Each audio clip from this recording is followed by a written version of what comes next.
বীরভূমের মুরারই ১ নম্বর ব্লক এলাকায় তৃণমূলের বিজয়া সম্মেলনী অনুষ্ঠিত হলো শনিবার। ১১ থেকে ১৮ অক্টোবর বীরভূম জেলার প্রতিটি ব্লক ও শহরে বিজয়া সম্মেলনী করার সিদ্ধান্ত নিয়েছিলেন বীরভূম জেলা তৃণমূলের কোর কমিটির আহ্বায়ক অনুব্রত মণ্ডল। ১১ তারিখ থেকে শুরু হওয়া এই বিজয়া সম্মেলনী অনুষ্ঠানে কোনো মঞ্চেই একসাথে দেখা যায়নি অনুব্রত মণ্ডল ও জেলা পরিষদের সভাধিপতি কাজল শেখকে, কিন্তু এদিন মুরারই ১ নম্বর ব্লকের বিজয়া সম্মেলনী অনুষ্ঠানে তাদের এক মঞ্চে দেখা গেল। মঞ্চে তাদের দুইজনকে একসাথে দেখেই তাদের অনুগামীরা উৎসাহিত হয়ে পড়েন। পাশাপাশি ছিলেন ওই এলাকার অর্থাৎ বীরভূমের সাংসদ শতাব্দী রায় সহ জেলা তৃণমূলের অন্যান্য সমস্ত নেতৃত্বরা।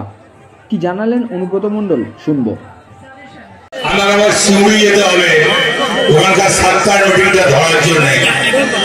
বন্ধু, আজকে বিজয়া সম্মেলনী সত্যি করে ১ নম্বর বরাবরই খুব ভালো লোক দেয়। আজ নতুন নয়, দীর্ঘদিন ধরে দেয়। ২ নম্বরে করে এলাম ছিলেন সাংসদ শতাব্দী রায়, আমাদের বাড়ির মেয়ে, যখন ডাকেন তখনই পান। ৪টা অংশের এমপি, কোনদিন বলেন আমি মোরারই যাব না, কোনদিন বলেন আমি এখানে যাব না।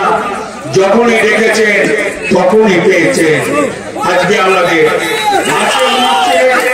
১ নম্বরের ব্লক প্রেসিডেন্ট বিনয় ঘোষ আছে, গাজলু আছে, বাবলু আছে, আলী খান আছে, আমার জেলা পরিষদের সভাধিপতি কাজল শেখ আছে, নারায়ণ হালদার আছে, দিদি ভট্টাচার্য আছে, নিউটনের ছেলে বাপ্পা আছে, মল্লিকা চৌধুরী, এই মল্লিকা এখানে আছে, নারায়ণ হালদার এবং প্রাইমারি চেয়ারম্যান পুরো দিদি হিসেবে সেটা হচ্ছে